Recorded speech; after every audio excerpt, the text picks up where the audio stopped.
ബഹുമാനപ്പെട്ട minister parliamentary sir, സത്യം മുഖത്ത് വന്നടിക്കുമ്പോൾ അതിനു നേരെ കണ്ണടച്ച് ഇരുട്ടാക്കാൻ ശ്രമിക്കുന്ന പ്രതിപക്ഷ നേതാവ് മനസ്സിലാക്കേണ്ടത്, പ്രതിപക്ഷ നേതാവും പ്രതിപക്ഷവും കണ്ണടച്ചാൽ അവർക്ക് മാത്രമാണ് ഇരുട്ടാവുക, ഈ ലോകത്തിനാകെ ഇരുട്ടാവില്ല എന്നതാണ്. സർ, എങ്ങനെയാണ് വസ്തുതകളുടെ മുമ്പിൽ പ്രതിപക്ഷ നേതാവ് കണ്ണടയ്ക്കുന്നത് എന്നതിൻ്റെ ഏറ്റവും വലിയ തെളിവാണ് ഇന്ന് അദ്ദേഹം നടത്തിയ പ്രസ്താവന. ഇന്ന് അദ്ദേഹത്തിന് ആ പ്രസ്താവന നടത്താനുള്ള ചങ്കൂറ്റം ഉണ്ടാവണമെങ്കിൽ എത്രമാത്രം അവാസ്തവം പറയാനുള്ള ധൈര്യം അദ്ദേഹത്തിനുണ്ടെന്നാണ് ഇത് കാണിക്കുന്നത്.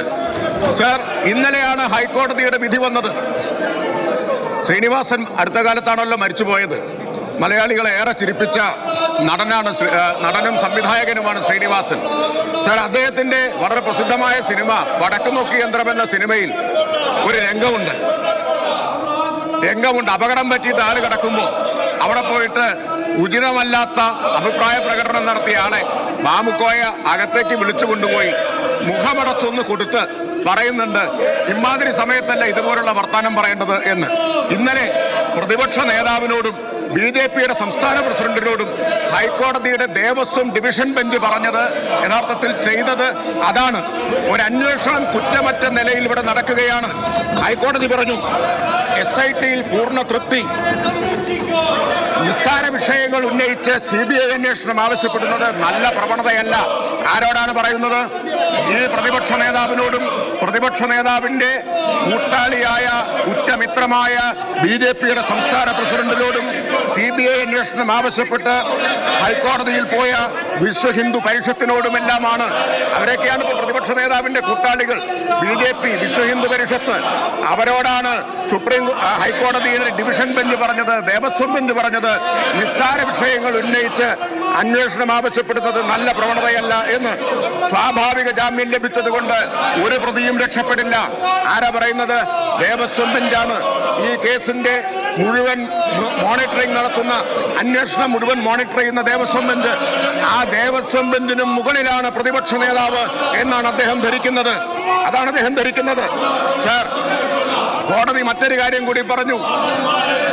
ധൃതി പിടിച്ച് കുറ്റപത്രം സമർപ്പിച്ചാൽ വിചാരണയിൽ തന്നെ പ്രതികൾ രക്ഷപ്പെട്ടു പോകും. വളരെ പ്രധാനപ്പെട്ട നിരീക്ഷണമാണ്.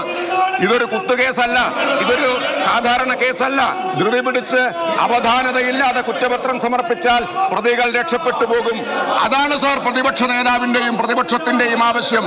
യഥാർത്ഥ പ്രതികൾ രക്ഷപ്പെട്ടു പോകണമെന്നതാണ് അവരുടെ ആവശ്യം. കാരണം ഇന്നലെ സാർ അദ്ദേഹം കുറെ കാര്യങ്ങളിലൂടെ പറഞ്ഞു, രേഖയിൽ കിടക്കുകയാണ്. അത് മുഴുവൻ ഇവിടെ വിശദീകരിക്കേണ്ടതുണ്ട്. ഇന്ന് ഈ നിയമസഭാ സമ്മേളനത്തിന്റെ അവസാന ദിവസമാണ്. സർ, അദ്ദേഹത്തിന്റെ യഥാർത്ഥ ഉദ്ദേശം ഞങ്ങൾ തുടക്കം മുതൽ ചൂണ്ടിക്കാണിക്കുന്നുണ്ട്. യഥാർത്ഥ പ്രതികളിലേക്ക് എത്തരുത് എന്നതാണ്. യഥാർത്ഥ പ്രതികളിലേക്ക് എത്തിയാൽ ഉണ്ണികൃഷ്ണൻ പോറ്റിയിൽ മാത്രം നിൽക്കില്ല. പോറ്റി ചെന്നിടങ്ങളിലേക്കെല്ലാം അന്വേഷണം എത്തേണ്ടി വരും. പോറ്റി ആരെല്ലാം പോയി കണ്ടിട്ടുണ്ടോ അവിടേക്കെല്ലാം അന്വേഷണം എത്തേണ്ടി വരും. ഭയമാണ്, ഉൾക്കിടിലമാണ് പ്രതിപക്ഷ നേതാവിനെ കൊണ്ട് ഈ കോപ്രായം മുഴുവൻ ഇവിടെ കാണിക്കാൻ പ്രേരിപ്പിക്കുന്നത്. അതാണ് സാർ, ഏത് കാലത്താണ് പോറ്റി കയറിയത് എന്ന് ഇന്നലെ പുറത്തു വന്നില്ലേ?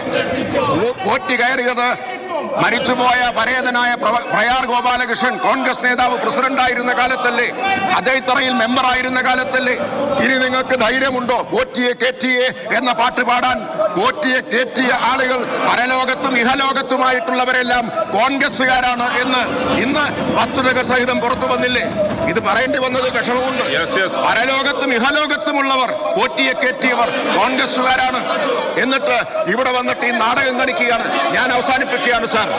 ഈ നിയമസഭാ സമ്മേളനത്തിന്റെ അവസാന ദിവസമാണ്, ഈ ഒന്നാം പാദത്തിന്റെ അവസാന ദിവസമാണിന്ന്.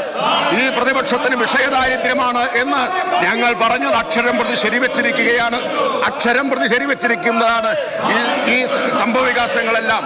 ഈ കഴിഞ്ഞ 5 കൊല്ലത്തിനിടയിൽ സാർ, പ്രധാനപ്പെട്ട കാര്യം, പ്രതിപക്ഷത്തിന് ഒരിക്കൽ പോലും ഒരു അവിശ്വാസ പ്രമേയം ഈ സർക്കാരിനെതിരായി കൊണ്ടുവരാൻ കഴിഞ്ഞില്ല എന്നോർക്കണം. അപ്പൊ പ്രതിപക്ഷത്തിന് പോലും അവിശ്വസിക്കാൻ കഴിയാത്തൊരു ഗവൺമെന്റാണ് ഈ ഗവൺമെന്റ്. നിയമസഭയുടെ ചരിത്രത്തിലുണ്ടായിട്ടുണ്ടോ സാർ ഒരു അവിശ്വാസ പ്രമേയം പോലും കൊണ്ടുവരാൻ കഴിയാത്ത ഒരു പ്രതിപക്ഷം ഉണ്ടായിട്ടുണ്ടോ? ഒരു മന്ത്രിക്കെതിരെ ഇതാ നിയമസഭ അതിന്റെ അവസാന സമ്മേളനത്തിലേക്ക് കടക്കുമ്പോൾ പോലും Yes, yes. ഇന്നേ വരെ ഒരു മന്ത്രിക്കെതിരെയും എഴുതി കൊടുത്തൊരു ആരോപണം പോലും ഉന്നയിക്കാൻ അവർക്ക് കഴിഞ്ഞിട്ടില്ല. ആ പ്രതിപക്ഷം, നിരാശരായ പ്രതിപക്ഷം, നിരായുധരായ പ്രതിപക്ഷം, ആ പ്രതിപക്ഷത്തിന്റെ നാടകമാണ് കാണുന്നത്. ഞാൻ അവസാനിപ്പിക്കുന്നു, ഒറ്റ കാര്യം കൂടി സാർ അവസാനിപ്പിക്കുന്നു. അല്പം കഴിഞ്ഞാൽ ഈ പ്രതിപക്ഷം സഭ വിട്ടോടുന്നത് നമുക്ക് കാണാം. പ്രതിപക്ഷ നേതാവ് സാഹിത്യം വായിക്കുന്ന ആളാണല്ലോ. VK-ന്റെ പ്രസിദ്ധമായ കഥയുണ്ട്, ഫുട്ബോൾ. VK-ന്റെ നാട്ടിലെ ടീമിനെ വെല്ലുവിളിച്ച് പാലപ്പുറം ടോർപിഡോസ് കളിക്കാൻ വരികയാണ്. വലിയ വീരവാദങ്ങളുമായിട്ടാണ് വരുന്നത്. സാർ അവസാനം സ്വന്തം പോസ്റ്റിൽ ഗോളുകൾ വന്ന് നിറഞ്ഞപ്പോ ആ പാലപ്പുറം ടോർപിഡോസിന്റെ ക്യാപ്റ്റനും മാനേജരും VKN പറയുന്നു, ഭാരതപ്പുഴയും കടന്ന് റെയിൽവേ ട്രാക്കും കടന്ന് പാടവും കടന്ന് ഓടി എന്നാണ് പറയുന്നത്. അതുപോലെ ഈ കേരളത്തെ ടോർപിഡോ ചെയ്യുന്ന ക്യാപ്റ്റൻ ബഹുമാനപ്പെട്ട പ്രതിപക്ഷ നേതാവും അദ്ദേഹത്തിന്റെ ഒരു മാനേജർ ഉണ്ടല്ലോ, വാടകയ്ക്കെടുത്ത ഗീബൽസ്, ഈ നുണകൾ മുഴുവൻ പ്രചരിപ്പിക്കാൻ എഴുതി കൊടുക്കുന്ന ആ മാനേജറും കൂടി ഓടുന്ന ദൃശ്യം നമുക്ക് അല്പം കഴിഞ്ഞാൽ കാണാം സാർ. അല്പം കഴിഞ്ഞാൽ സഭ വിട്ടോടിപ്പോകുന്ന ദൃശ്യം കാണാം. Order please.